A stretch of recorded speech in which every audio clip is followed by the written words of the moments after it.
Welcome back once again to the Alumnus Summit. We will now resume with our first panel, Indonesia Economic Outlook, and is moderated by Patricia Susanto, Director of Jakarta Consulting Group. Please join me in welcoming our panelists today. Rian Kirianto, Economist and Expert Staff, Indonesia Financial Services Authority. Andri Asmoro, Chief Economist, Bank Mandiri. Noni Purnomo, President, Commissioner, Bluebird Group. And Raju Munusami, Partner, PwC Advisory. And the session is yours, Patricia. Thank you, Aileen. Assalamualaikum.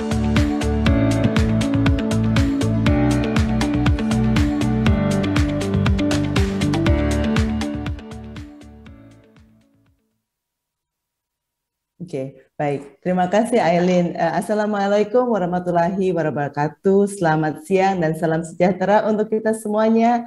Shalom, Om Swastiastu, Namo Buddhaya, dan salam kebajikan.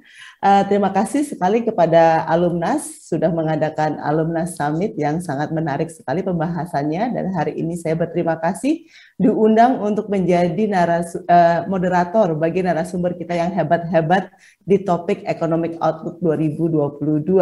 Pembicara kita ada 4 hari ini adalah Bapak Rian Kirianto. Saya akan introduce sedikit ya masing-masing pembicara sebelum kita mulai diskusi kita pada siang hari ini. Bapak Rian Kirianto adalah staf ahli dari OJK. Sebelumnya beliau adalah VP dan senior ekonomis dari BNI. Pak Rian dikenal sebagai salah satu ekonom yang sangat kritis dengan pemikiran yang sangat tajam dan terdepan.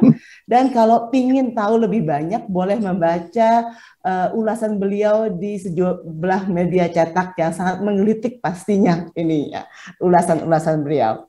Dan ada Bapak Andri Asmoro, beliau adalah Chief Economist dari Bank Mandiri. Sudah lebih dari 20 tahun pengalaman beliau menjabat sebagai Department Head pertama kali di Macroeconomic dan Financial Market Research atau Senior Economist dari Bank Mandiri sejak 2011.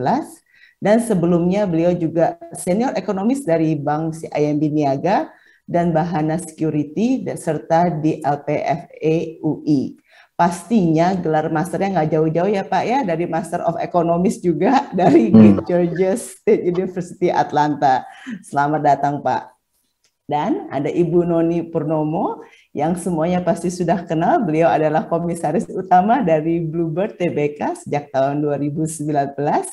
Selain itu Ibu Noni juga sangat aktif dengan berbagai macam kegiatan sosial.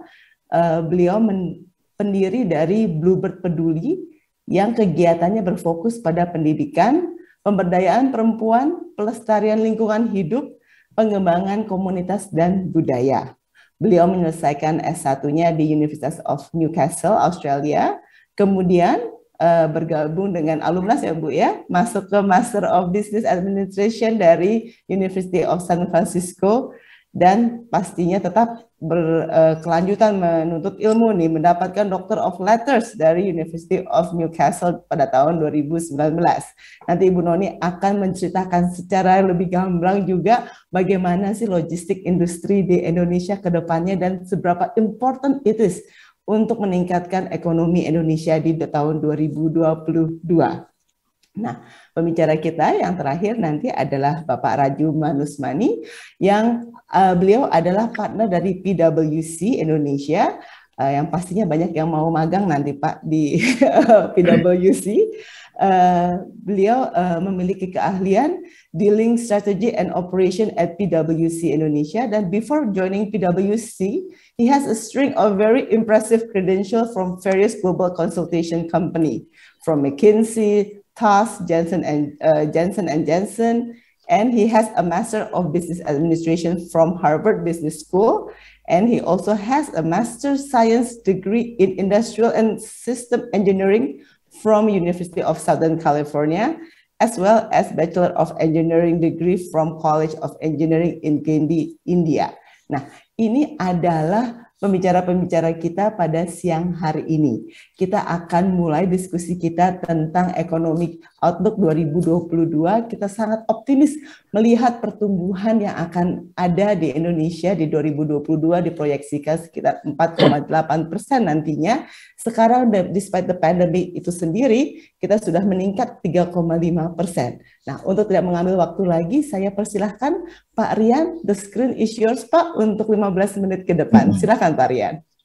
Baik, terima kasih Bu Patricia, juga tadi Bu Alin yang sudah mengawali diskusi pada siang hari ini. Juga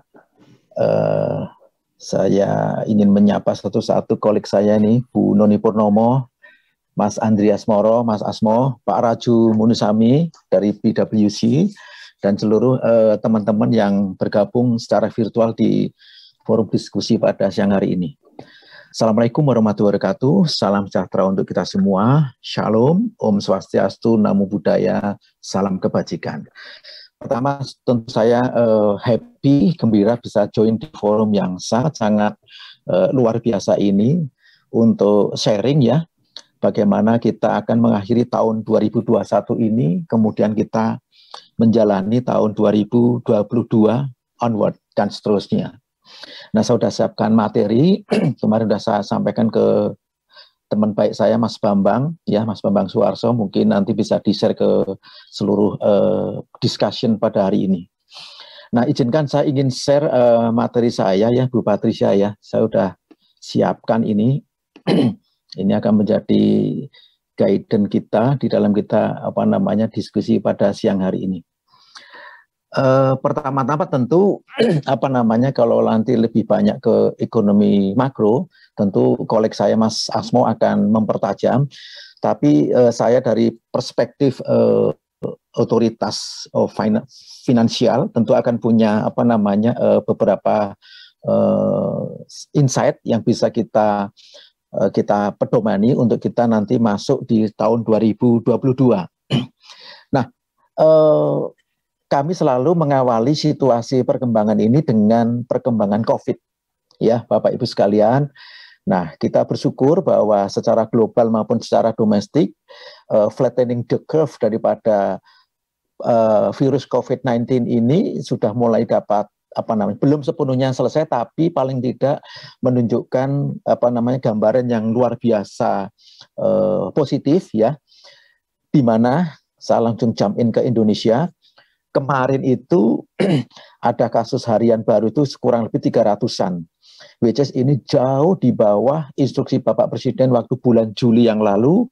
Kita mencapai puncak pandemi COVID di mana pada hari itu bulan Juli 56.000 kasus harian yang menyebabkan rumah sakit penuh, kekurangan oksigen, mau isolasi juga susah pada saat itu. Nah, dengan disiplin yang ketat ditambah dengan protokol kesehatan yang luar biasa dan kita mobilitas kita dibatasi secara ekstrim, boleh dikatakan kita memasuki era semi lockdown. Hasilnya menggembirakan ya. Hari ini kasus aktifnya seluruh Indonesia itu sudah sekitar 9.000. Artinya dari total penduduk Indonesia yang 272 jiwa, itu yang betul-betul positif hari ini kurang lebih 9.000 orang. Ini tentu prestasi yang luar biasa, bagaimana pemerintah bisa memanage antara gas dan rem. Ya, gas dan rem itu artinya gasnya itu adalah ekonomi tetap growth, sementara sisi kesehatannya juga solve. Nah, kemudian kita bisa lihat juga prestasi daripada ekonomi kita juga not too bad saya kira. Di kuartal 2 lalu kita tumbuh 0,07%. Memang pertumbuhan yang eksotis ini karena baseline efeknya Q2 tahun lalu memang rendah, sehingga kesannya kita tumbuhnya sangat tinggi. Dan kuartal 3 kemarin sudah mulai terjadi proses quote-unquote normalisasi, kita tumbuh dengan kekuatan 3,51% year on year. Not too bad, karena compare to Vietnam, luar biasa, Vietnam itu justru mengalami kontraksi minus 6,2%. Padahal kita tahu, dalam 2 tahun terakhir, Vietnam itu pertumbuhan ekonominya, waduh, luar biasa. Tapi ya karena pandemi ini, negara yang bertumbuh kepada international trade, kemudian ditambah dengan tourism, akhirnya juga terpukul. sampai kuartal 3 kemarin. Bapak Ibu bisa lihat, Vietnam minus 6,2%, dan kita masih 3,51% year on year. Nah, tahun ini ya kalau kita lihat outlook-nya, tahun ini mungkin secara blended kita akan tumbuh di titik bawah itu sekitar 3,5 dan batas atas kurang lebih sekitar 3,9 ya. Atau mungkin kalau pemerintah optimis 4,5. Untuk tahun depan tentu kita lebih bagus lagi ya, kekuatan ekonomi kita lebih bagus lagi sehingga pemerintah berani memforecast titik tengahnya pertumbuhan ekonomi tahun depan 5% ya, itu titik tengah. Nah, sementara beberapa lembaga internasional memforecast relatif lebih konservatif, range-nya antara 4 sampai 4,5%. Anyway, forecasting ini tetap positif yang menunjukkan bahwa manajemen kesehatan dan manajemen ekonomi kita bisa berjalan dengan paralel. Satu hal Bapak Ibu sekalian, kita harus pay attention dengan PDB kita kuartal 3 kemarin yang tumbuhnya kendati 3,51%, itu karena memang harus kita akui itu sebagai efek dari kebijakan PPKM di awal Agustus dan September. Ya, ketika puncak pandemi Juli lalu, pemerintah kemudian mengeluarkan PPKM ketat, berlanjut PPKM darurat, dan sampai sekarang PPKM by level. Ini ternyata juga menghambat mobilitas orang dan barang dan jasa. Akibatnya Bapak Ibu dan saya pada bulan Agustus September kemarin betul-betul nggak berani keluar rumah. Ya, ini yang berdampak pada konsumsi rumah tangga tumbuhnya sangat kecil, kurang lebih hanya 1,51%. Padahal empirical pertumbuhan konsumsi rumah tangga itu rata-rata itu 5%. Nah, kedua, pembatasan mobilitas tadi berlaku pada saat itu hanya Jawa dan Bali. Nah, kita tahu bahwa Jawa itu menopang PDB kita kurang lebih itu 55 sampai 57%. Jadi kita bisa bayangkan Bu Noni, Bu Patricia, dan Ibu yang lain tidak spending, mohon maaf. Sementara pada saat yang sama, Jawa sebagai backbone daripada PDB Indonesia juga diisolate. Ya, kita nggak boleh kemana-mana. Jadilah pertumbuhan kita cukup rendah 3,51. Tapi lagi-lagi itu adalah konsekuensi dari kebijakan yang sudah kita ambil. Nah, berikutnya Bapak Ibu sekalian, implikasi dari real sektor itu juga terrefleksi di sektor keuangan. Ya, kita bersyukur di pasar modal kita, Jakarta Composite Index ya per awal November lalu terus mendaki sudah mengarah kepada level 6.700.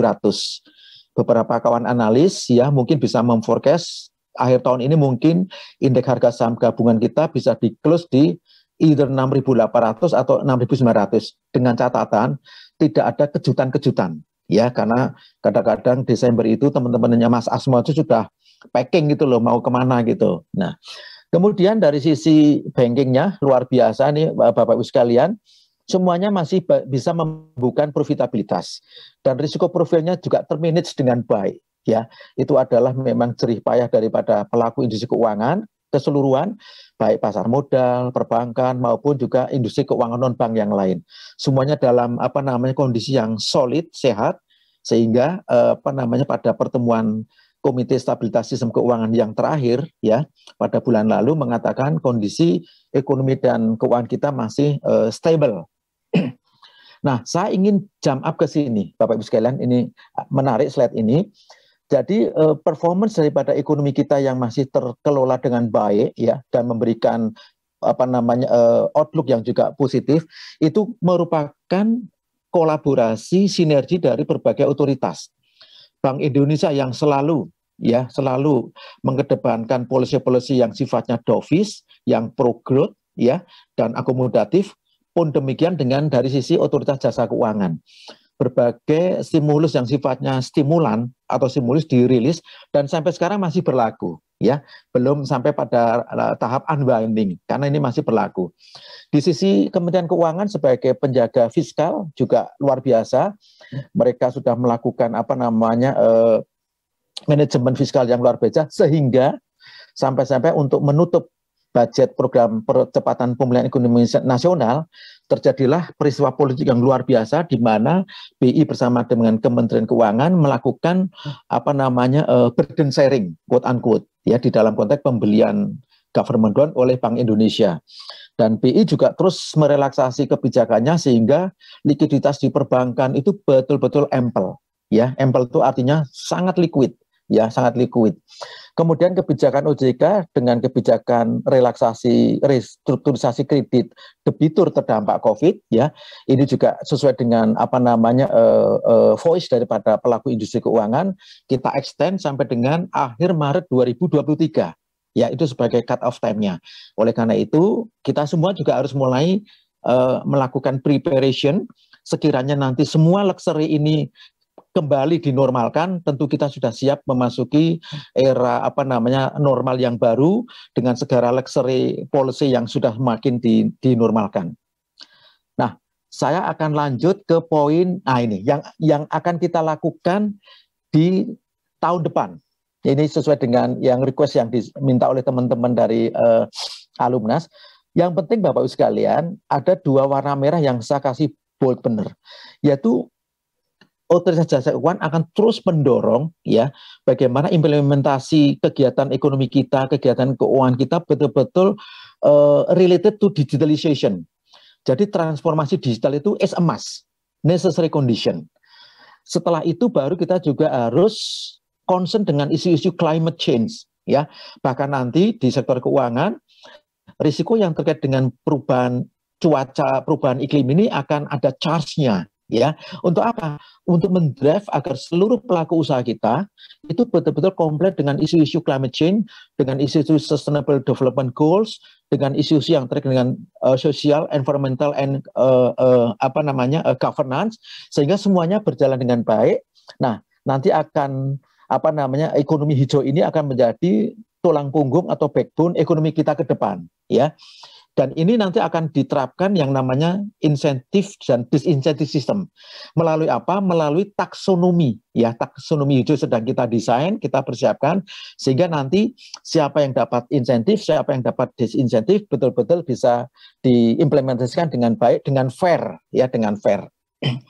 Nah, di sini juga digitalisasi, kembali kami ulang, ini menjadi sesuatu yang tidak terhindarkan.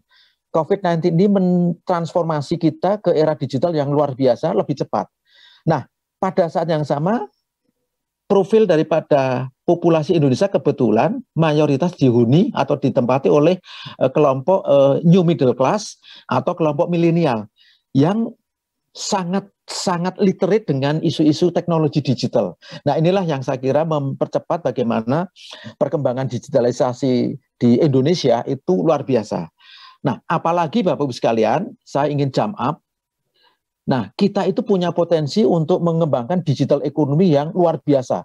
Potensi populasi, kelas menengah yang juga cukup kuat, kemudian ditopang oleh milenial yang juga sedang euforia ya masuk ke dunia capital market. Nah, inilah yang membuat kami optimis ke depannya ekonomi digital ini menjadi salah satu penopang daripada pertumbuhan ekonomi kita juga. Saya ingin kembali ke yang sini. Nah, ini Bapak Presiden sudah mengetengahkan bahwa kita harus concern dengan isu-isu lingkungan. Kebetulan ya pada tahun depan Indonesia menjadi ketua daripada presidensi G20 di Bali. Tentu kita harus mengawal dan mengamankan target-target ini sehingga pada tahun 2030 ya kita bisa mengurangi emisi karbon 29%. Kalau itu kita kelola sendiri. Kalau dengan asistensi dari lembaga internasional persentasenya naik menjadi 41%.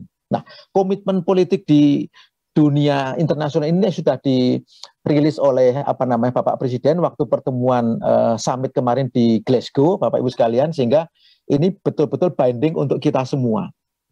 Nah, apalagi ini juga ada pandangan yang menarik bahwa ini dari Pangeran Charles bahwa dunia itu akan hidup ke depan itu dengan ekonomi hijau.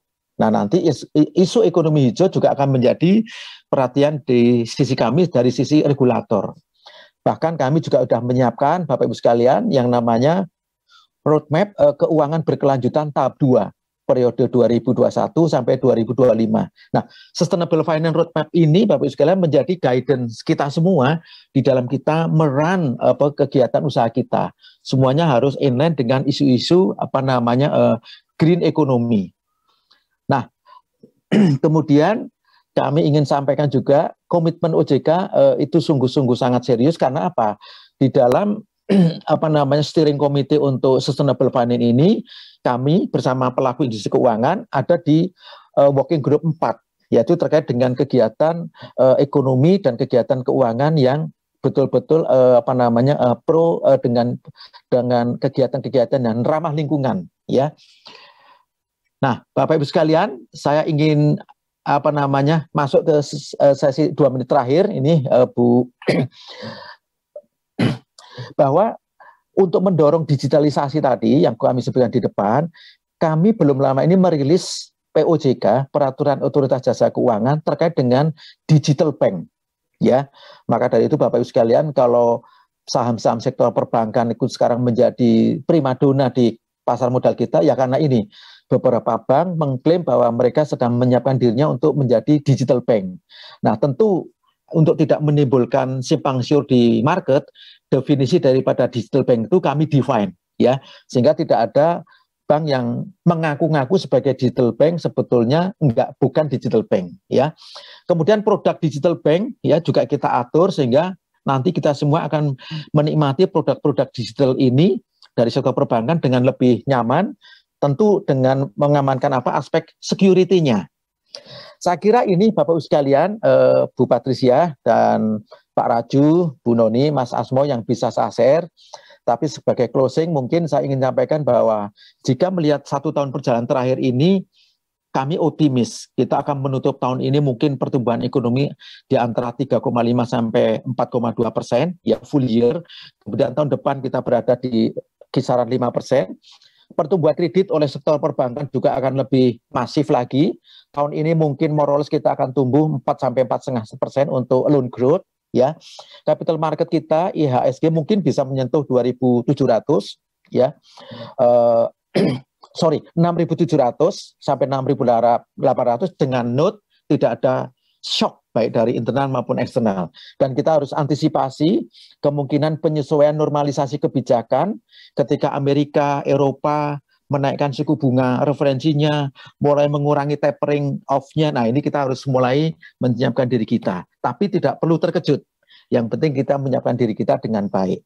Demikian Bu Patricia Susanto, sedikit highlight dari kami. Mudah-mudahan nanti bisa dilengkapi oleh Pak Asmo, Bu Noni, dan dari Pak Raju dari sisi sisi mikronya. Terima kasih, saya kembalikan ke Bu Patricia. Terima kasih Pak Rian atas paparannya yang sangat menarik sekali ya Pak ya, sangat intriguing ya. Jadi pastinya untuk para pebisnis yang tadi pesannya Pak Rian adalah stimulus masih terus berjalan sampai dengan 2023 ya Pak ya, sampai dengan Maret 2023. Jadi kita harus bersiap-siap sampai situ, kita harus juga mengambil benefits-nya, tetapi kita bersiap-siap juga kalau luxury itu dihilangkan. Kemudian kita harus mulai concern nih tentang climate change, green economics, dan juga digital economy ke depannya, karena itu akan menjadi backbone dari Indonesia di 2022 ke depan. Begitu ya Pak Rian ya. Baik, terima kasih Pak Rian atas waktunya dan paparannya. Kembali lagi saya undang untuk audiens yang akan mau bertanya, silahkan post question di chat box-nya tadi sesuai dengan arahan dari host. Nanti waktu kita ada waktu untuk Q&A, kita akan pilih dan kita akan minta para narasumber kita untuk melakukan diskusi tentang pertanyaan tersebut. Nah, baik, selanjutnya saya berikan waktu ke Pak Andri Asmoro. Pak, silakan Pak untuk meng-highlight juga mungkin dan bisa memberikan arahan nih, kadang sektor-sektor mana nih yang akan recover atau will recover soon, dan challenges dan opportunity di tahun 2022, Pak. Silakan Pak Andri. Oke, baik, terima kasih Mbak Patricia, yang terhormat Pak Rian Kirianto, Ibu Noni Purnomo, Pak Raji Munusami, Bapak Ibu, teman-teman semua. Assalamualaikum warahmatullahi wabarakatuh.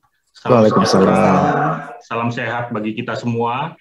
Sehat itu sangat penting sekarang ya, supaya kita bisa beraktivitas dan memanfaatkan berbagai peluang bisnis. Pertama-tama saya juga mengucapkan terima kasih ini atas undangannya bagi kami untuk memberikan sharing tentang perkembangan ekonomi Indonesia. Tadi sudah diawali dengan sahabat saya Pak Rian Kirianto, mentor ya. Jadi partner selama ini mengamati ekonomi Indonesia dan juga global. Tugas menjadi relatif lebih mudah karena Pak Rian sudah menyampaikan bagaimana gambaran dari ekonomi global dan juga Indonesia. Saya akan masuk tentang bagaimana sebenarnya perkembangan dari ekonomi Indonesia dari sisi sektor tadi seperti yang disampaikan oleh Ibu Patricia. Karena juga kami secara reguler mengolah big data kami, jadi kami juga melihat nanti bagaimana sih perilaku spending masyarakat Indonesia. Nah, ini banyak hal menarik yang bisa kita ambil.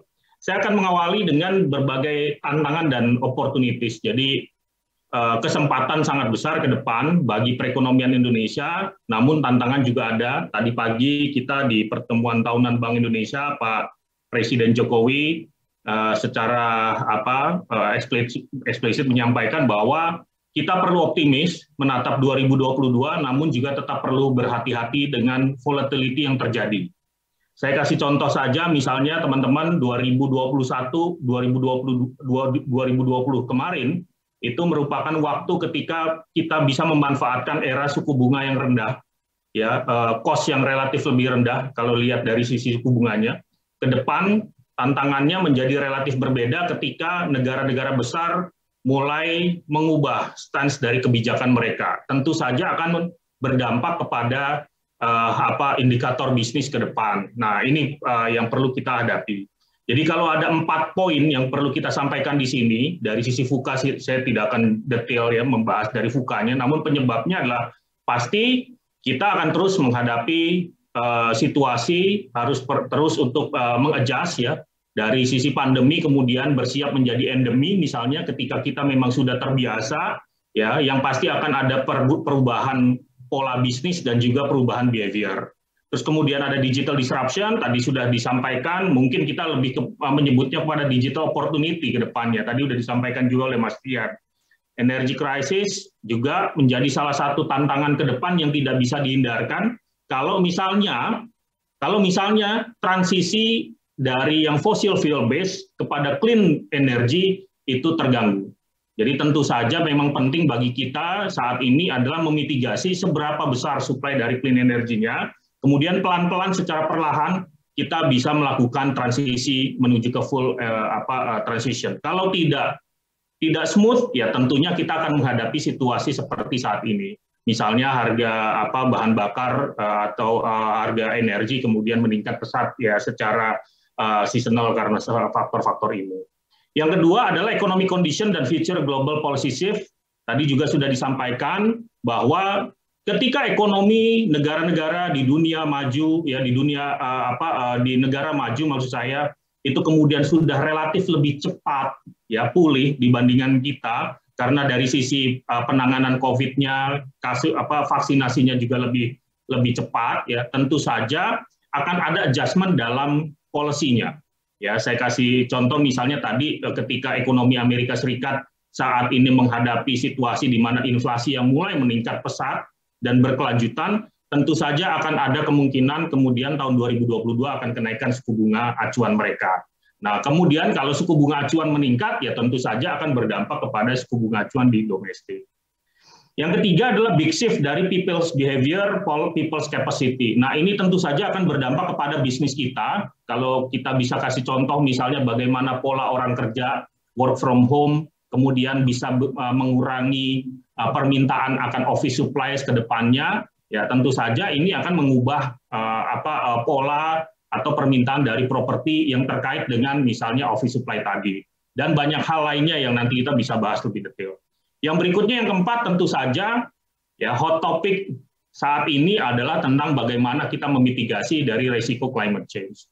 Ya, dan juga ESG compliance. Tadi Mas Rian juga menyampaikan juga bagaimana di sektor keuangan ya diharuskan untuk comply terkait dengan environmental sustainability dan governance. Nah, kita memang dari sisi sektor keuangan sangat comply terkait ini. dan tentu saja ke depannya akan menjadi peluang bisnis juga ke depan dari sisi bagaimana kita memberikan layanan atau pinjaman ya kepada sektor-sektor yang terkait dengan ESG misalnya. Jadi this is the new source of growth kalau kami melihatnya seperti itu. Nah, tadi melengkapi apa yang sudah dipaparkan, pertanyaan pertama yang ingin kita coba bahas adalah seperti apa kondisi ekonomi Indonesia saat ini. Kalau kita bicara secara makro, tentu saja yang paling mudah adalah membandingkan, apalagi di situasi orang khawatir akan dampak dari taper tantrum ya. Saat ini the Fed ya, Bank Sentral Amerika Serikat sudah mulai melakukan taper. Namun kalau kita lihat impact-nya tidak terlampau besar dibandingkan, bahkan kalau kita bisa katakan bahkan sangat minimal gitu. Kalau kita bandingkan dengan tahun 2013 yang lalu. Kenapa? Karena indikator ekonomi Indonesia saat ini dibandingkan dengan posisi 2013 yang lalu itu relatif lebih maju, relatif lebih baik. Ya, kalau kita mulai dari current account balance, tadi pagi juga disampaikan oleh Pak Presiden, kita lihat angkanya. Current account deficit kita tahun 2013 itu minus 3% terhadap PDB. Saat ini relatif minimal, minus 0,4%. Ya, di 2021 kalau current condition-nya itu minus 0,4%. Ekspektasi kami tahun 2022 itu akan mencapai sekitar minus 2%. Jadi masih relatif manageable. At the same time, FX reserve kita, ya, cadangan devisa kita, itu meningkat menjadi 145 billion US dollars. Jadi Bank Indonesia sekarang mengelola cadangan devisa sekitar 145 billion compare to 2013 level at around 93 billion US dollar.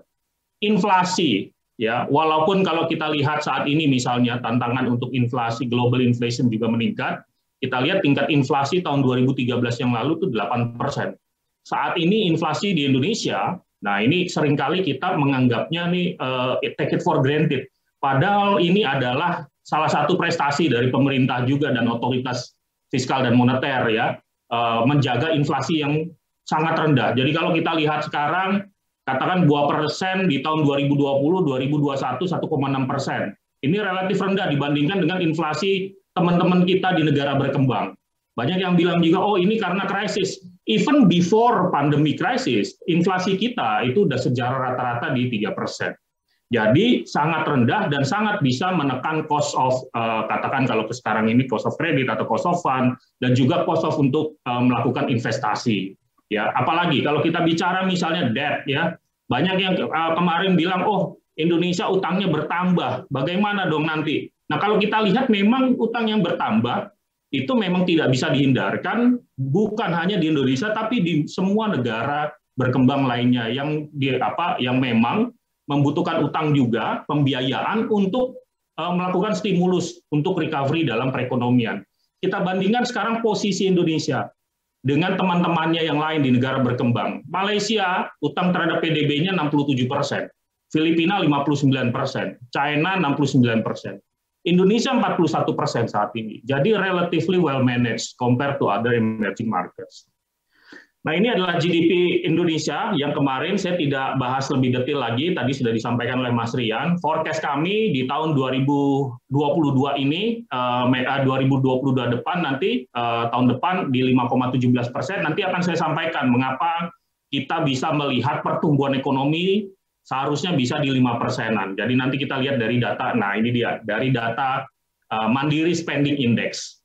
Jadi Bapak Ibu, teman-teman semua, ya kami mengelola big data di Bank Mandiri untuk men-tapping behavior dari masyarakat Indonesia, terutama dari sisi spending. Kita lakukan tracking sejak tahun 2020 yang lalu, ya, dengan indeks kita, ya, di mana saat ini kalau kita lihat sampai dengan data terakhir di minggu yang lalu, tanggal 19 Oktober, itu kalau kita lihat di sini, ya, ternyata indeks spending kita, kalau kita lihat nilai dan frekuensi belanja, itu sudah melebihi posisi di Januari tahun 2020. Ya, sekali lagi kalau kita lihat dari indeks spending kita, ini sudah jauh recover dibandingkan dengan posisi Juli dan Agustus ketika kita terkena hit sangat besar karena dampak dari varian Delta. Kalau kita lihat di sini udah 119, jauh di atas dari posisi Januari 2020. Jadi dengan momentum ini, ya, kasus COVID yang rendah, mobilitas sudah mulai dilonggarkan, transaksi belanja yang relatif sudah meningkat, bayangan kami harusnya ini perlu dioptimalkan agar kemudian mendorong pertumbuhan ekonomi di tahun 2022 nanti. Apa kuncinya? Kunci yang pertama tentu saja kita jangan membuang-buang momentum untuk pertumbuhan.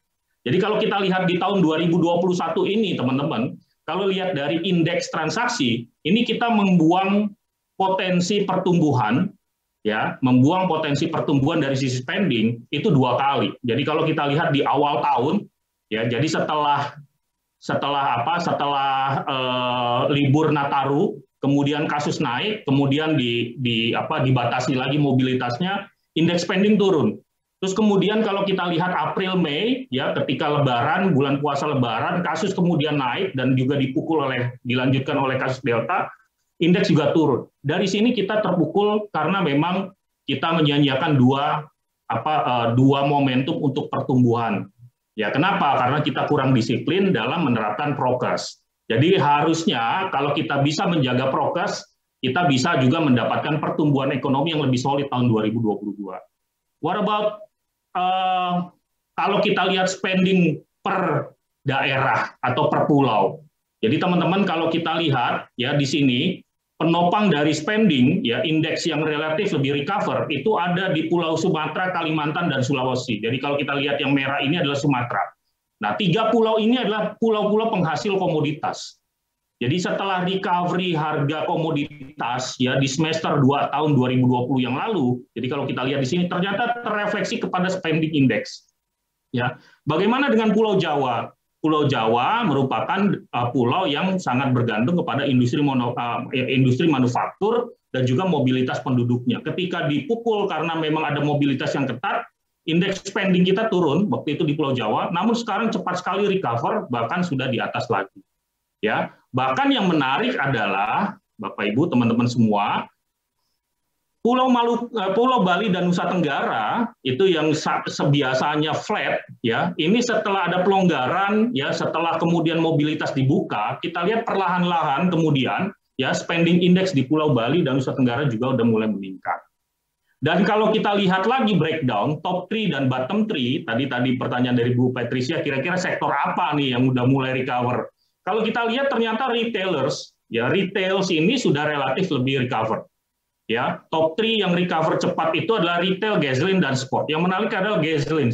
Jadi kalau kita lihat di sini memang mengindikasikan bahwa orang-orang di Indonesia itu love to travel, tapi by using private cars. Gitu. Masih belum memang tantangannya ke depan menggunakan yang umum. Namun ya ke depan bayangan saya ketika kasus sudah mulai menurun dan bisa kita jaga, bayangan saya shifting dari yang private cars ke kendaraan umum, bayangan saya ini hanya tinggal nunggu waktu. Nah, yang bottom 3 juga sama. Memang karena sektor-sektor ini, ya, sektor-sektor ini adalah sektor-sektor yang masih dibatasi mobilitasnya dan juga operasionalnya.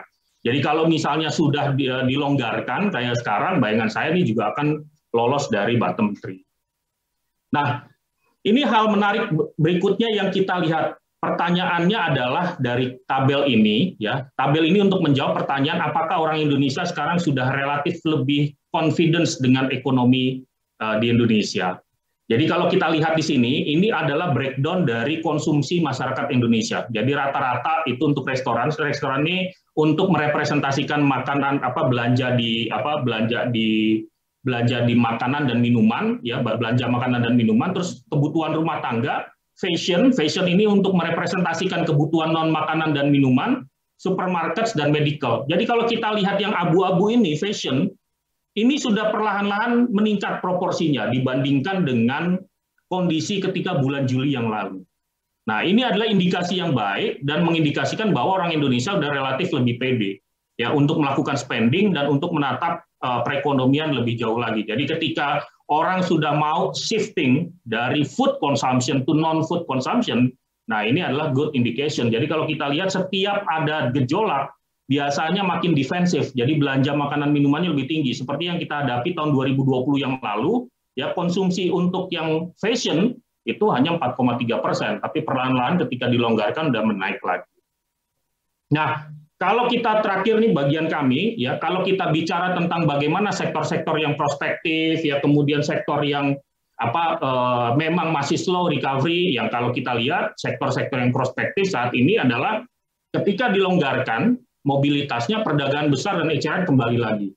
Nah, kalau kita lihat UMKM yang ada sekarang, 49% dari UMKM, kredit ke UMKM itu terkait dengan perdagangan besar dan eceran. Tentu saja kalau membaiknya sektor ini, pertumbuhan kredit tadi yang seperti Mas Rian sampaikan, juga akan relatif membaik. Proyeksi kami tadinya 3%, year to date sekarang udah 3%, jadi kemungkinan memang akan berada di 4% untuk pertumbuhan kredit tahun ini. Berikutnya konstruksi, transportasi, sampai dengan potensial sektornya yang ini, kita lihat nanti lebih detail lagi kalau kita bisa diskusikan lebih lanjut. Nah, across the board, kalau kita lihat sektor performance, ya, ini memang udah menghijau sekarang. Bahkan yang menarik, kalau kita bicara transportasi udara, ya, itu kalau bicara dari sisi passenger transportation, memang masih merah. Tapi kalau kita bicara logistik, ya, loading activities, itu udah hijau, bahkan tumbuhnya sangat agresif. Nah, ini memang mengindikasikan bahwa mobilitas give opportunities for logistics sector, for many things. Kalau kita bicara tentang properti, otomotif, kita lihat pertumbuhannya memang tinggi. Di samping itu juga karena support dari pemerintah. Last but not least, sebagai penutup, ini adalah proyeksi kami tahun 2021-2022. Jadi memang tantangannya yang perlu dimitigasi oleh Bapak Ibu teman-teman ya di Alumnas yang memiliki bisnis. Memang proyeksi kami tahun depan ini ada kemungkinan kenaikan suku bunga acuan di 4%, inflasi sedikit naik ke 3,1%, pertumbuhan ekonomi di 4,17%. Bagaimana dengan rupiah? Kita memang masih melihat bahwa ada positive blows untuk rupiah, jadi walaupun sedikit melemah, bayangan saya masih di kisaran di bawah 14.500. Demikian gambaran dari saya, Mbak Patricia. Nanti kita bisa lanjutkan lebih detail lagi di sesi tanya jawab. Terima kasih. Assalamualaikum warahmatullahi wabarakatuh. Waalaikumsalam. Terima kasih Pak Andri, menarik sekali, ternyata orang Indonesia itu suka traveling dan suka gaya ya Pak ya. Itu highlight yang saya ingat tadi, suka belanja, suka traveling, suka beli barang gitu. Jadi is a good market for para pelaku bisnis. Oke, kita lanjut untuk pembicara kita yang berikutnya, Ibu Noni Purnomo. Beliau akan meng-highlight juga bagaimana tadi sebagai pelaku bisnis ya Ibu Noni ya, dan meng-highlight juga bagaimana logistik Indonesia ini menjadi salah satu tiket items yang sangat menarik untuk ekonomi ke depannya. Sebelumnya kami juga akan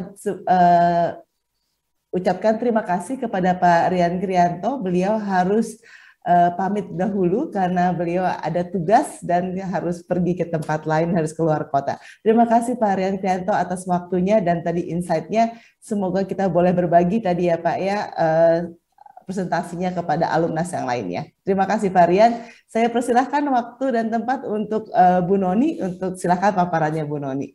Ya, terima kasih Ibu Patricia, dan salam hormat juga untuk Pak Rian yang barusan meninggalkan kita bersama untuk tugas yang lain, Pak Andreas Moro, Pak Raju Munusami, dan tentu saja Ibu Patricia. Assalamualaikum warahmatullahi wabarakatuh.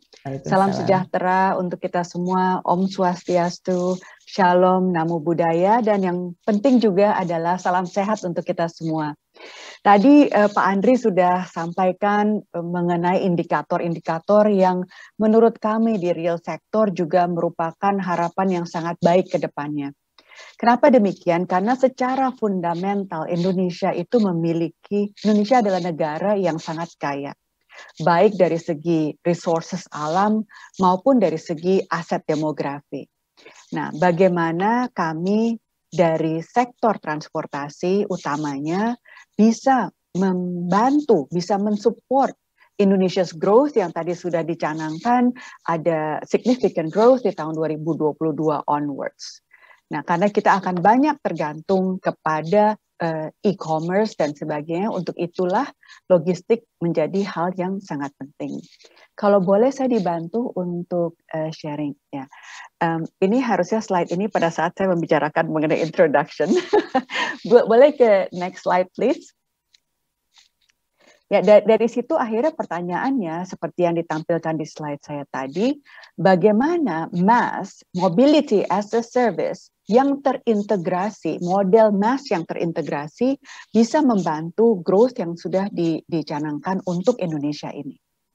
Nah, secara khususnya pada kesempatan ini karena waktu kita cukup terbatas, bagaimana industri logistik, baik itu penumpang ataupun barang, bisa membantu untuk growth yang ada. Kenyataannya pada saat ini kalau kita lihat dibandingkan dengan 6 negara yang ditampilkan di slide ini, Indonesia is still lagging behind its regional peers dalam Logistic Performance Index. Dan kalau kita lihat 2 negara yang ada di ranking di bawah, itu mempunyai challenge yang secara geografik yang sangat menantang. Indonesia dan Filipina adalah 2 negara yang cukup banyak kepulauannya kalau bisa dinyatakan demikian ya. Jadi geographic challenge itu adalah salah satu challenge terbesar kenapa Logistic Performance Index kita ini cukup rendah dibandingkan dengan negara-negara lainnya. Di mana Indonesia mempunyai terrain yang cukup rough karena terdiri dari banyak kepulauan dengan lebih dari 17.000 kepulauan di mana hanya 6.000 yang inhabited, tapi ini juga merepresentasikan 34% dari jumlah island yang ada, dibandingkan dengan Filipina misalnya yang memiliki sekitar 7.000 kepulauan dan yang inhabited hanya sekitar 26%. Dan secara geografis, Indonesia panjangnya lebih panjang daripada Amerika. Panjangnya itu sekitar 5.100 km dari timur ke barat, di mana Amerika sendiri hanya sekitar 4.600 km. Now, so we are faced with this kind of challenges, right? Dan pada saat ini, kalau logistic challenges ini tidak bisa kita solve bersama, maka logistic challenge ini mungkin bisa melimitasi Indonesia's growth yang sudah kita idamkan dan sudah kita canangkan yang tadi sudah disampaikan oleh Pak Rian dan Pak Andri. Next slide please. Nah, karena kita juga akan sedikit banyak bergantung kepada domestic growth ya, di mana kita akan bergantung juga terhadap infrastructure, kita akan bergantung banyak kepada bisnis-bisnis UMKM dengan adanya aset demografi, sehingga challenges di logistik ini bisa benar-benar melimit dari growth yang ada di Indonesia itu. Ada 2 biggest challenge yang kita hadapi pada saat ini. Yang pertama, high cost of logistics. Dengan adanya harga logistik yang segitu tingginya dibandingkan dalam COGS itu sendiri, ini bisa mereduce margin. Dan kita ketahui bersama untuk khususnya usaha UMKM, marginnya sudah sangat kecil. Saya ingin mengambil contoh saja bahwa average shipping cost dari Jakarta ke Papua misalnya, itu adalah sekitar $8 per kilogram. Berarti sekitar 120.000 gitu ya. 38% dari average basket size dari e-commerce di Indonesia itu sendiri, yaitu sekitar Rp315.000. Nah, dari situ kita bisa melihat bahwa kalau kita tidak benar-benar men-solve hal ini, kita benar-benar bisa menghadapi challenge-challenge selanjutnya, karena fokusnya, maaf saya agak batuk sedikit, karena fokus growth itu hanya akan terjadi di kota-kota besar saja. Karena seperti kita ketahui, semakin secluded area itu, semakin tinggi juga cost dari logistiknya itu sendiri. Jadi disintegrated logistic process itu has been creating adverse byproducts and dominus effects, impacting dari consumernya juga, impacting dari bisnis-bisnis, terutama untuk bisnis SME itu sendiri. Next slide, please. Nah, kalau kita lihat di sini, when we talk about growth ya, kita lihat dari data-data yang ada. Kalau kita bandingkan dengan negara-negara tetangga kita lagi, dalam SME Digital Accelerations, ini di Indonesia cukup tinggi. Dari tahun 2020 sampai tahun 2021, interest untuk melakukan browsing, melakukan lihat-lihat dari e-commerce dan sebagainya, itu sudah meningkat sebanyak 18 kali, which is very significant growth. Nah, mungkin ini juga dikarenakan adanya pandemi ya. So there is always a blessing in disguise in anything. Karena dengan adanya pandemi, infrastructure dari teknologi yang menunjang adanya digitalisasi itu juga terakselerasi dengan sangat cepat.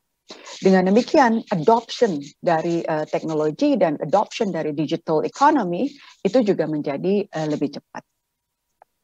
Tetapi berdasarkan data yang ada juga bahwa lebih dari 60% digital consumer yang baru itu datangnya dari bukan kota besar. Nah, ini akhirnya kembali lagi tuh ke yang tadi saya sudah sampaikan. Then what about the logistic cost? Gitu, karena seperti tadi sudah disampaikan juga bahwa semakin terpencil daerah itu semakin besar biaya logistiknya. Sedangkan the largest growth adalah justru dari kota-kota di luar kota besar sendiri. So logistic delivery and people transport masih menjadi isu utama, apalagi di Indonesia itu sendiri. Next slide, please. Nah, bagaimana selanjutnya kita sebagai sebuah perusahaan transportasi, saya ingin memberikan salah satu contoh kecil saja. How can a single transportation company yang enggak besar bisa ikut serta untuk membuat sistem transportasi, movement, baik orang maupun logistik itu bisa lebih terintegrasi dengan baik. Nah, kita mempunyai pandangan bahwa kalau kita bisa mendapatkan suatu layanan mobility as a service yang terintegrasi, jadi kita nggak melihat hanya dari satu perusahaan harus memberikan layanan dari rumah ke rumah itu hanya dari satu perusahaan saja. Tapi yang paling penting dan bisa membuat logistics ini menjadi efficient adalah integrated mass model. Saya hanya memberikan contoh satu saja apa yang sudah dilakukan oleh Bluebird. Yang pertama untuk passenger transport, kami melakukan integrasi dengan Gojek misalnya. Ya, dengan demikian penggunaan public transport atau non-personal vehicle yang seperti tadi sempat disampaikan juga oleh Pak Rian, non-personal vehicle itu diharapkan ke depannya bisa akan berkurang. Karena dengan demikian bukan berarti juga kita melakukan transportasi dengan efisien, tapi kita juga bisa mengurangi emisi karbon yang dikeluarkan dari masing-masing personal vehicle yang kita gunakan. Nah, selain itu pun, selain dari integrasi passenger transportation, kita juga melakukan integrasi dari logistic transportation. Di mana pada saat ini, kembali lagi dengan adanya pandemi, pemerintah juga melakukan policy-policy yang sangat mendukung untuk adanya hybrid, layanan-layanan hybrid.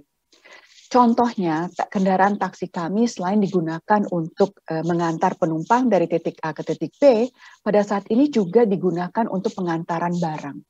Artinya apa? Artinya setiap kendaraan itu bisa lebih produktif dan lebih efisien.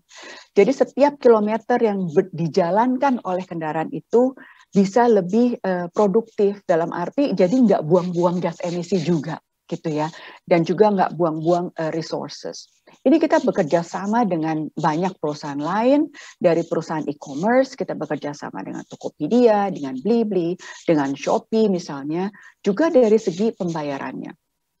Kita juga bekerja sama dengan Kereta Api Indonesia untuk logistics services, dengan MRT Indonesia, dengan MRT untuk passenger services, sehingga misalnya salah sebagai satu contoh dari rumah ke stasiun bisa menggunakan taksi, kemudian juga langsung dalam app yang sama bisa langsung melakukan pemesanan taksi di tempat turun stasiunnya, sehingga bisa langsung juga. So it's more seamless integration.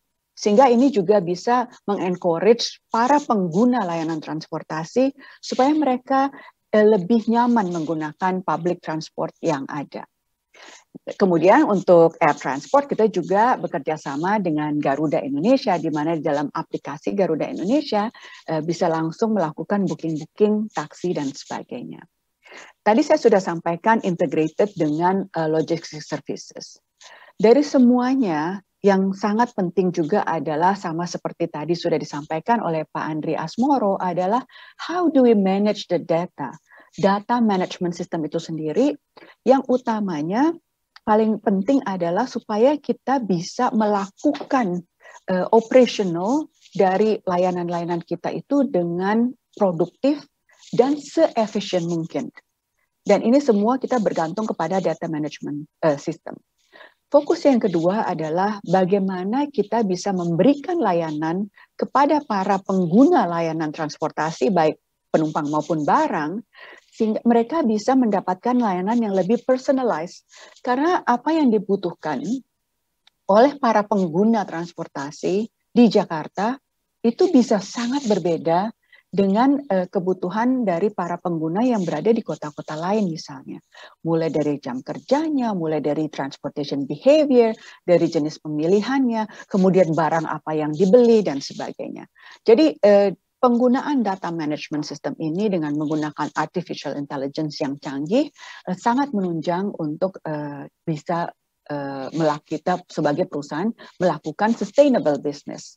So it is actually directly related to that part. Next slide, please. Saya sih nggak akan terlalu berpanjang lebar. So this is going to be my last slide. Then the question comes back to the MaaS model, the integrated mobility as a service model can only work if all stakeholders work together for Indonesia. Jadi kita lepas baju deh. Waktu itu pernah kita ditanya, Bluebird ditanya, Bluebird kok integrasi dengan Gojek sih? Bukannya Bluebird melihat Gojek itu sebagai pesaing? Nah, kembali lagi ke pertanyaan ini. Yang paling penting adalah how can we work together? How can we collaborate together so that we can support the growth of Indonesia?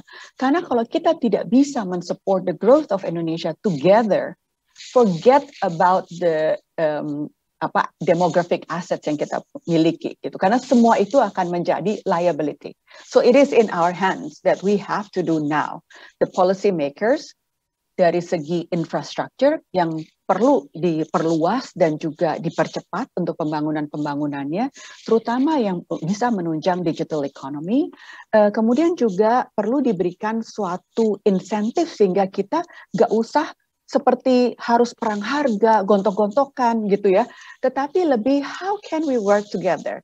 Dan kalau itu bisa ada suatu insentif, I think it would be really useful untuk the private sector. Nah, dari private sector, let's sit down together. Kita melihat apa sih yang solusi yang kita bisa berikan kepada our customers secara menyeluruh. Because each of us have our own strength. Each of us have our own weaknesses as well. Nah, bagaimana kita bisa saling mengkomplement itu sehingga bisa terjadi partnership yang sangat baik, B2B sharing economy.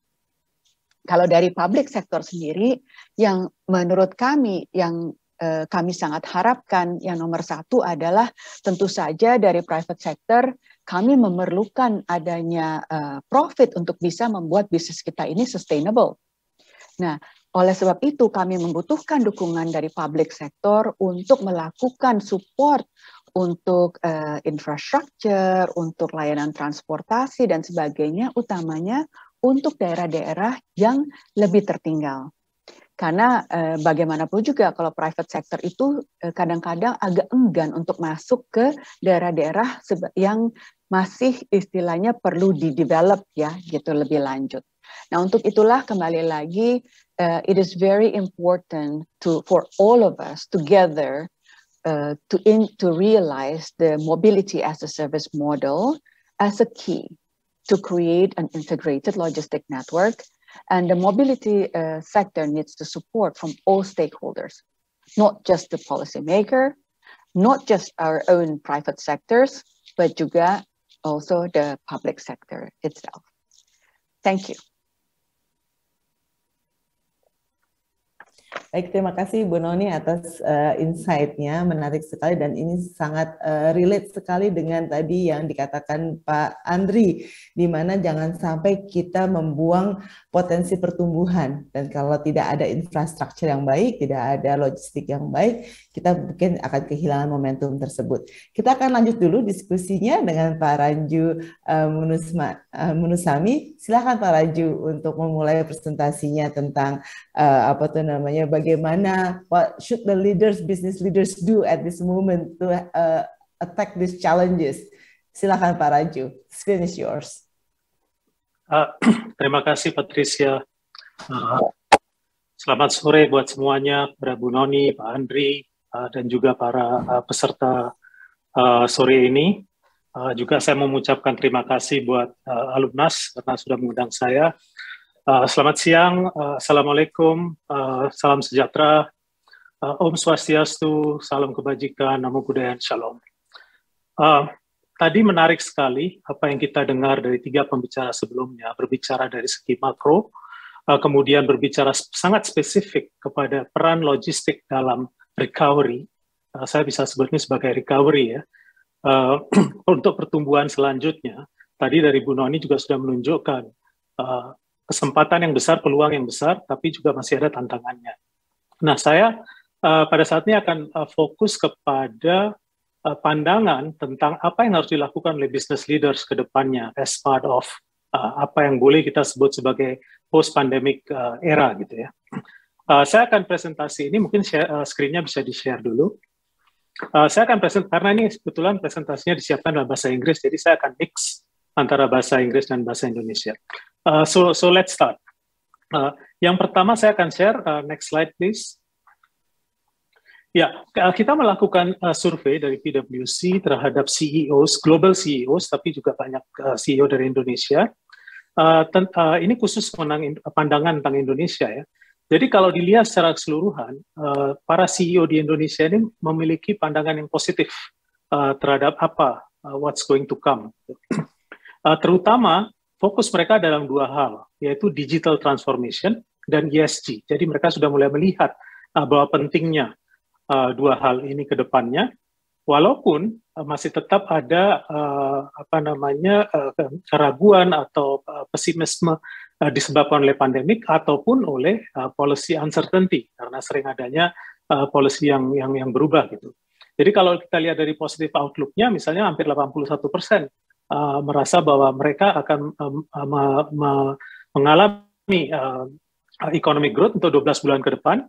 Dan sekitar 36% confident bahwa organisasinya sendiri akan tumbuh dalam 12 bulan ke depan. Saya katakan tadi, digital information itu diharapkan bisa double digit growth ya. Hampir 46% dari CEO percaya untuk 3 tahun ke depan kepentingnya digital transformation, dan 41% itu menganggap bahwa perkembangan teknologi itu pose risk, strategic risk buat mereka kalau mereka tidak sanggup mengikutinya gitu. Dari segi ESG juga environmental, social dan governance ini menjadi sebuah topik yang penting, di mana 38% dari CEO itu sangat concern akan climate change, tetapi baru 20% yang yakin gitu ya bahwa organisasinya sudah melakukan sesuatu. Jadi ini sebenarnya potensinya cukup besar kalau kita melihat dari ESG sendiri. 81% tetap concern ya, atau extremely concern di sini akan pandemi. Artinya apa? Walaupun melihat tempat ke depannya sudah lebih bagus, tapi masih ada nih bayang-bayang di belakang. Dan juga adanya policy uncertainty ini juga termasuk sesuatu yang sudah lama sekali di Indonesia. Bisa bolak-balik gitu ya, policy yang ada hari ini A, besok bisa B gitu. Nah ini yang masih menjadi concern. Next. Nah, kemudian kalau kita melihat hal seperti ini, apa kira-kira framework yang bisa digunakan oleh para business leaders untuk berpikir ke depannya? Jadi kita bagi 2 ini, kita bagi satu era atau satu masa di mana perusahaan harus memikirkan tentang repair. Kenapa repair? Karena selama pandemi, value-nya itu pasti turun.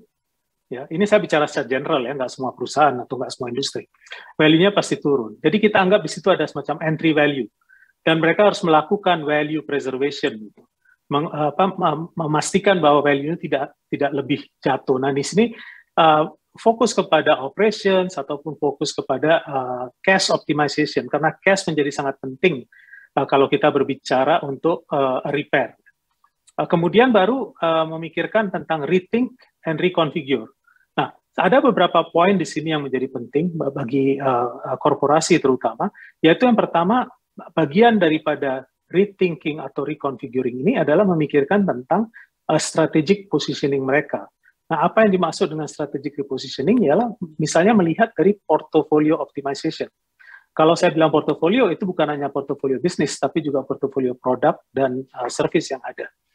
Kemudian juga memikirkan tentang kemungkinan bisnis modelnya berubah nih, di masa pandemi. Apa yang bisa dilakukan?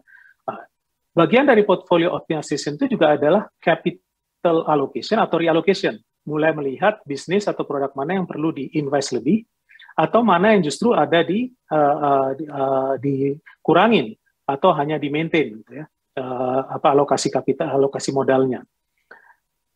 Part of that is doing a transformational M&A. Kenapa saya bilang transformational? Karena M&A di sini M&A yang lebih berfokus kepada pertumbuhan, gitu ya, untuk bagian dari merubah atau repositioning secara strategik. Nah, lepas dari itu ada yang standar ya, performance improvement, baik itu dari cost ataupun dari revenue, kemudian melihat dari asset optimization, dan yang terakhir adalah hal-hal yang baru gitu, atau yang kita sebut dengan multiple impact, misalnya tadi ESG, ya, kemudian misalnya inclusivity. Hal-hal ini adalah hal-hal baru yang berdampak terhadap penambahan nilai. Jadi kalau kita mau melihat dari satu spektrum, dari entry value sampai full potential, itu banyak langkah-langkah yang bisa dilakukan. Saya tidak mengatakan bahwa semua perusahaan harus melakukan semua ini, tidak. Tapi paling tidak melakukan assessment. Apakah ada potensi value creation di setiap box ini tadi, di sepanjang bridge ini tadi. Oke, next. Nah, bagian daripada yang tadi saya sebutkan tadi, saya menyebut tentang portfolio optimization. Nah, portfolio optimization ini menjadi penting sekali, baik itu segi bisnis ataupun segi produk ya. Karena ada 3 trigger nih. Trigger yang pertama adalah dari internal sendiri.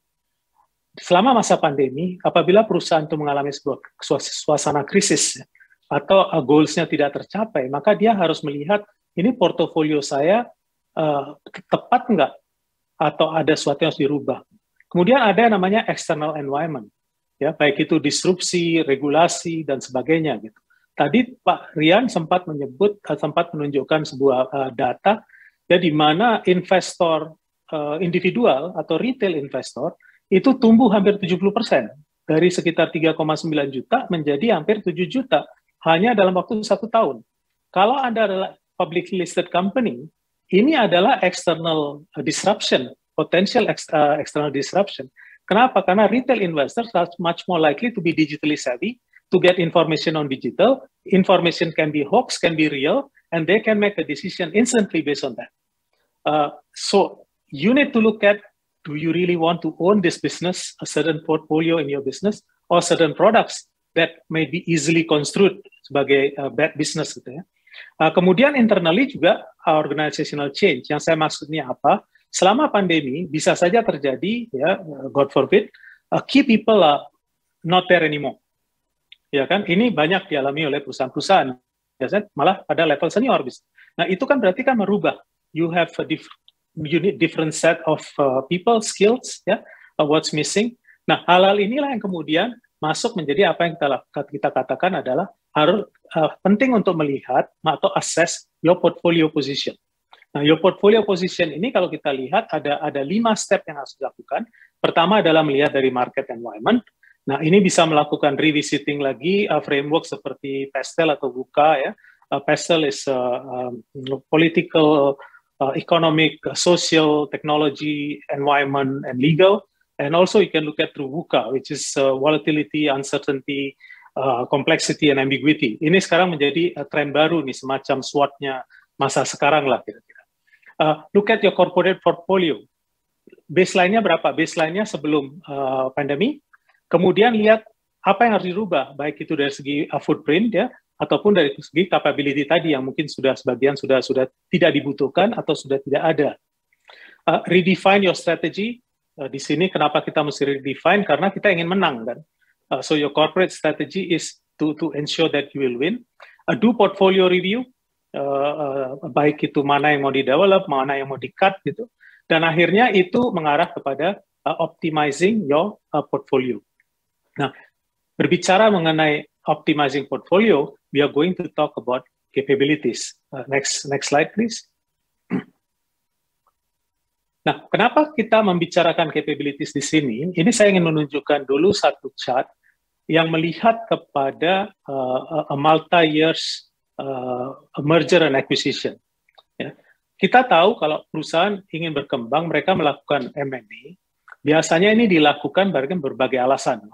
Ada alasan consolidation, ada alasan ini kita mau geografi, atau ini ada strategic fit, dan sebagainya. Gitu ya. When you look at into all this, ternyata dari data yang ada, they are actually not value creation. Malah mereka sebenarnya adalah value destruction.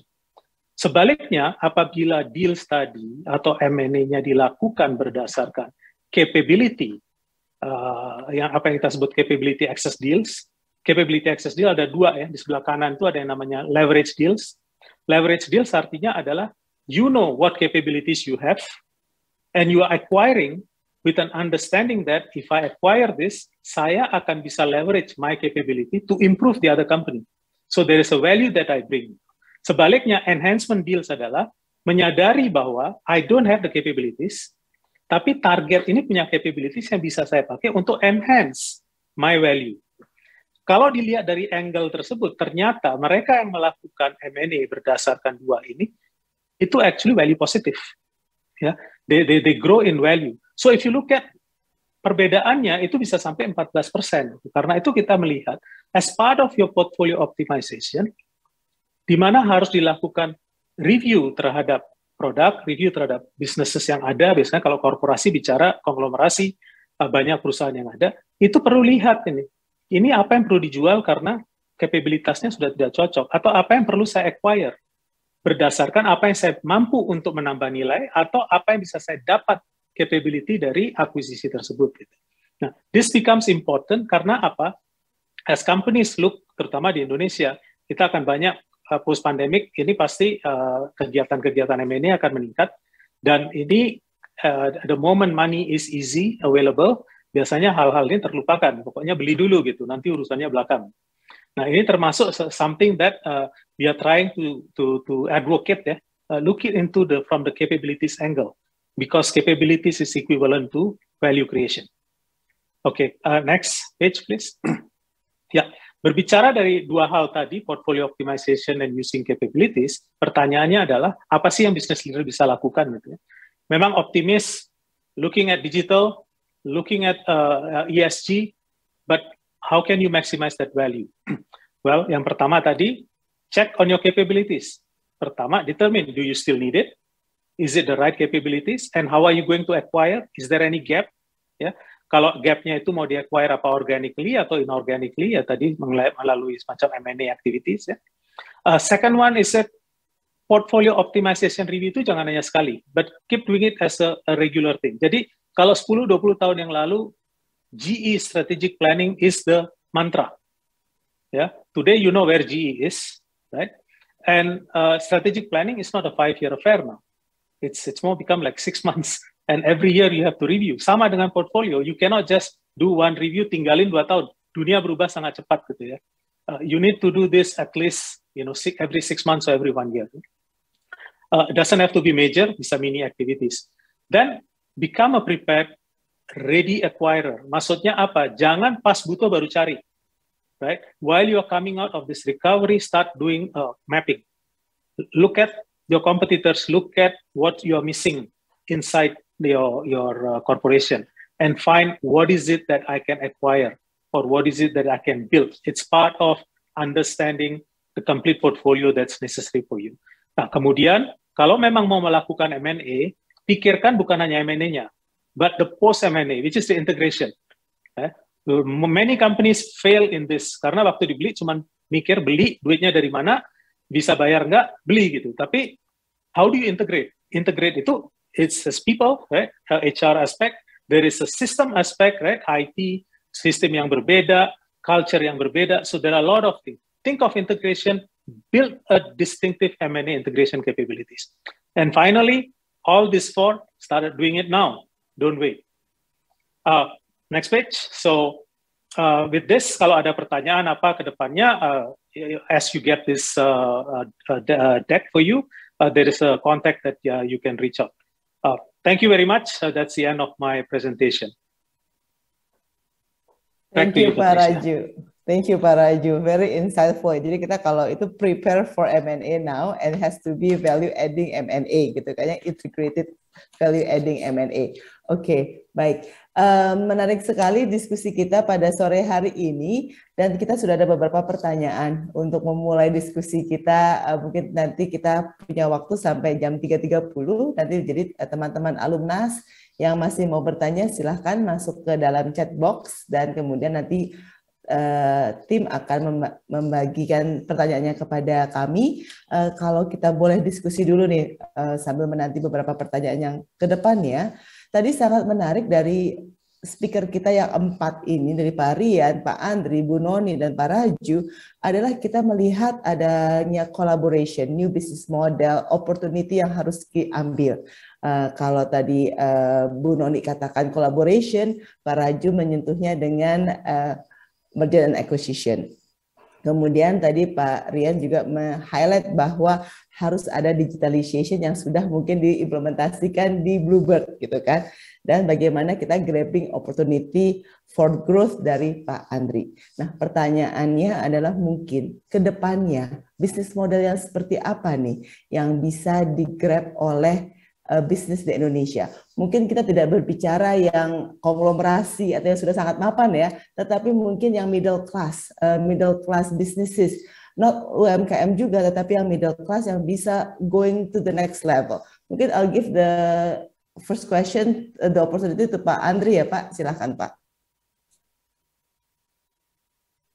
Oke, baik. Kalau saya melihatnya memang dari sisi makronya, ini bisnis model ke depan itu yang pasti ya, yang menarik kalau kita dari sisi perbankan melihat dari sisi nasabah, ini adalah nasabah-nasabah kami itu yang sangat memanfaatkan teknologi ya, itu mampu relatif bisa bertahan sepanjang 2020-2021. Kalaupun memang terkena impact, itu memang mereka recover-nya relatif cepat. Itu yang pertama. Yang kedua adalah dengan digitalisasi itu mereka bisa memanfaatkan market yang lebih luas lagi. Saya ambil contoh misalnya ada nasabah kami yang kalau yang menengah tadi ya, dari sisi, kan kalau kita bicara tadi lagi-lagi UMKM dari perdagangan ya, namun ada juga yang dari sisi makanan minuman. Nah ini sebelumnya nih sangat secluded nih, ya jadi terbatas tuh marketnya. Terus kemudian dengan adopting ya digital transformation ya, ada beberapa juga kalau kita yang skala menengah tuh otomasi gitu ya, yang tadinya memang pencatatannya secara manual, sekarang dia bisa kemudian meningkatkan waktunya ya lebih cepat lagi. Nah itu adalah yang bisa memang memanfaatkan digital dan memanfaatkan market yang lebih luas. Nah itu yang pertama. Yang kedua memang yang connecting terhadap, kalau dari case kami ya, itu connecting terhadap source of logistik tadi. Ya, ketika dia udah bisa memangkas, terus dia bisa kemudian memanfaatkan connectivity-nya, itu kemudian akan bisa memanfaatkan market yang bukan cuma di daerah di Pulau Jawa misalnya. Karena kalau kita lihat di sini, ya buat teman-teman yang bisnis dan nasabah kami, itu men-tapping nasabah yang di luar Pulau Jawa itu luar biasa besar marketnya gitu. Dan itu yang belum tertaping, ya, belum terambil secara manual. Nah, dengan memanfaatkan itu ke depan, ya, bisnis model yang seperti itu, bayangan saya itu akan lebih resilient ke depannya karena all digital based. Nah, yang kedua memang memanfaatkan sumber-sumber yang baru, ya, sumber-sumber pertumbuhan ekonomi yang baru, gitu. Apa itu yang ESG related tadi, ya? Karena like it or not, semua global investors ya itu akan melihat hal seperti itu ya ke depannya, dan dunia ya memang akan ke arah sana juga. Demikian Mbak Patris. Oke, terima kasih Pak Andri. Silakan Bu Noni. Saya pikir Pak Andri tadi sudah cukup lengkap ya untuk menyampaikan kira-kira apa saja gitu sektor-sektor bisnis yang kelihatannya akan menjadi sangat menarik. Tapi yang paling penting apapun bisnisnya, kita harus jeli untuk melihat peluang untuk being a solution. Jadi banyak sekali itu pasti ada loophole, ada hole-nya ya. Jadi kalau kita internal kita sebutnya sebagai otsu. Otsu setiap proses atau setiap hal yang kita lakukan tuh pasti banyak. Otsu itu opportunity to screw up. Jadi kalau kita bisa spotting those and then we can come out with the solution untuk bisa membantu terjadinya integrasi dan sebagainya, I think that would be a really good one. Saya sangat setuju suatu industri yang masih sangat banyak sekali opportunity adalah yang ESG related. ESG related ini bukan hanya pembentukan bisnis baru, tetapi juga bagaimana kita bisa membantu middle size businesses ini untuk berubah, sehingga kita bisa lebih beradaptasi terhadap ESG compliance itu sendiri. There is also a business niche ya yang ada di situ, karena itu memerlukan investasi, memerlukan suatu capability dan sebagainya. So those are that. Buat kami yang kalau kita melihat segala sesuatu itu kita harus melihatnya secara holistik. So the sweet spot itu adalah integrasi antara economic opportunities dengan advancement of technology, tapi tanpa melupakan faktor humanity-nya itu sendiri. Kalau kita bisa mendapatkan that sweet spot in whatever we do, itu akan menjadi sebuah perusahaan yang sustainable. Oke, baik. Terima kasih Bu Noni. Silakan Pak Raju, ada tambahan? Iya, saya kalau bicara dari segi sektor, mungkin tadi data sudah di-share sama Pak Andri ya. Tapi kalau saya mau masukkan ini di try to put it into a single framework gitu, saya melihatnya dari ada tiga hal yang harus dilakukan. Yang pertama behavior, yaitu kolaboratif. I think the mentality of working alone, doing things alone itu harus mulai ditinggalkan. This is a collaborative, but I think Noni mentioned this earlier. So that's becoming a prerequisite. Yang kedua, kalau kita lihat dari toolsnya, ya, digitalization and automation. Berapa kecil pun itu, in whatever size. If you are not digitizing, if you are not thinking of automation, ini perusahaan menengah ini ya, kita udah bicara ya. Saya bukan perusahaan besar lagi ya, perusahaan menengah kalau dia sudah tidak bicara digitalization, they are going to be left behind. Dan terus yang ketiga, how-nya. How-nya ini, it's all about connectivity and logistics. That's really the sweet spot if you want to gain quick value. How you solve your logistical problem, how you solve the connectivity issues supaya bisa jual barang to wider market lagi, to baik mau ekspor ataupun mau bicara untuk dalam negeri. Your cost improvement activities, I think all those things are ongoing. Ya, dan mungkin sekarang ini post pandemic tidak bisa langsung tercapai. But there are still a lot of sweet spots and to change. And obviously some of this will require kita untuk invest ya. Not immediately. It doesn't have to be big investments, but digitalization. Kembali ya, if you think collaborative, you don't to invest in everything, right? If you believe in, for example, cloud, right? It's part of collaborative. Ya memang mungkin perangkat-perangkat regulasinya harus diperbaiki. That's beside the point ya. Tapi as an organization, as an institution, a commercial institution, you focus on part of improving abilities kita sama remaining competitive. Nah, di job economy ini sekarang juga ada shift and ada dari ini the next.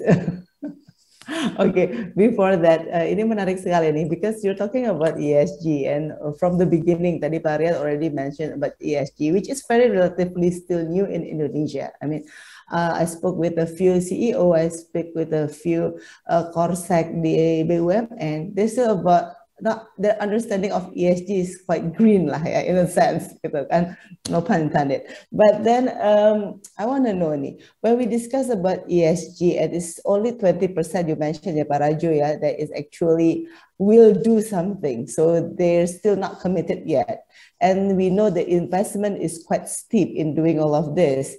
So actually, how do the business integrate it into their activities, and what type of support can the government give, or maybe Pak Andri can give us an insight of what support the government will give, type of stimulus for the businesses for ESG movement.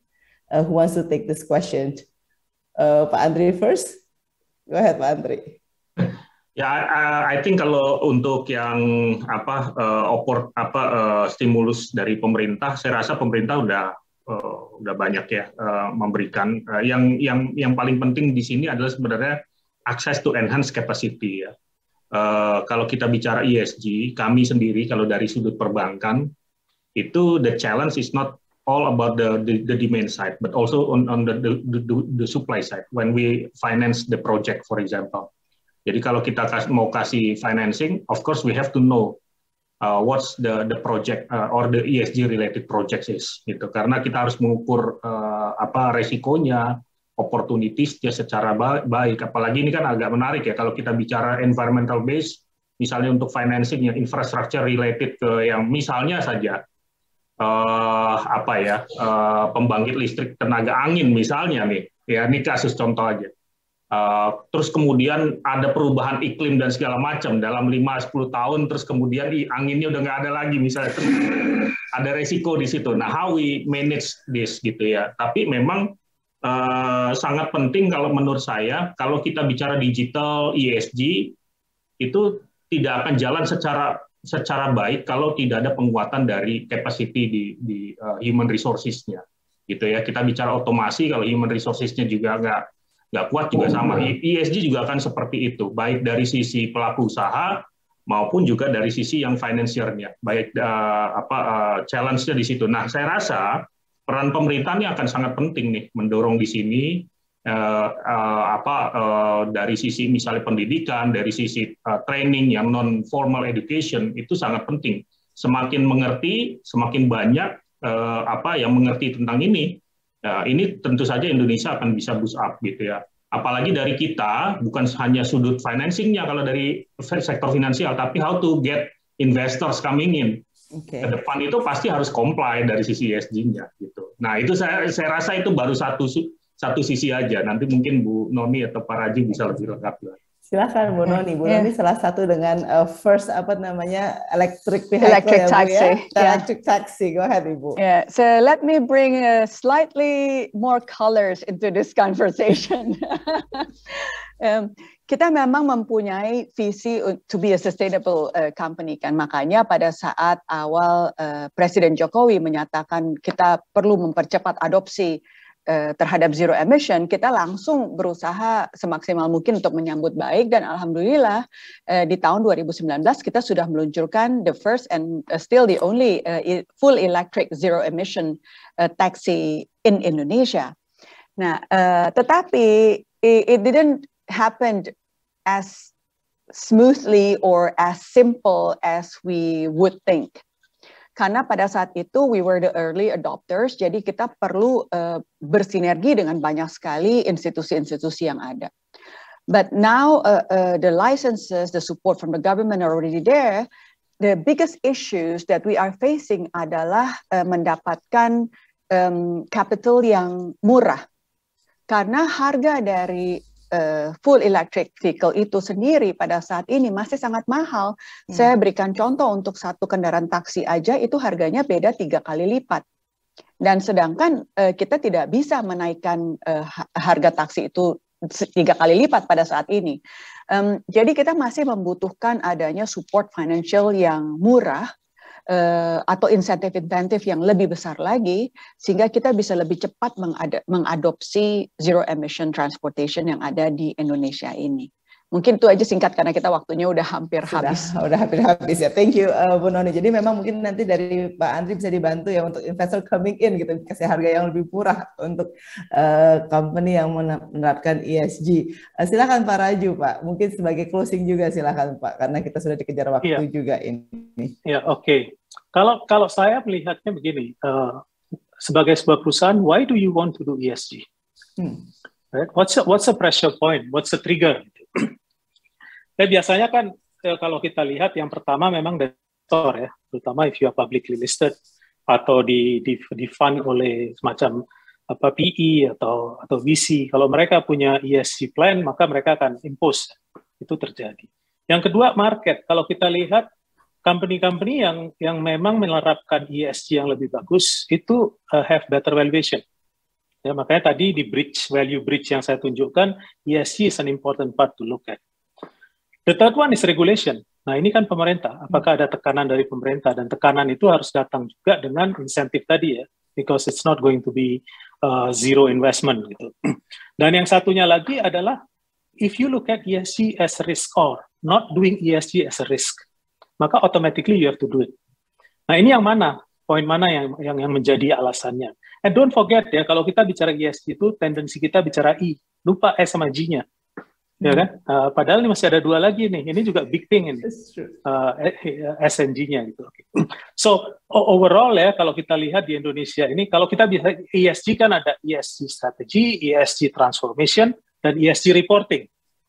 I think companies now di Indonesia publicly listed terutama masih fokus ke ESG reporting-nya. Belum memikirkan strategi and then transformation-nya. There are some who already embarked on this, but this is not yet on top of the mind. But it will be soon. Thank you. Thank you, Pak Raju.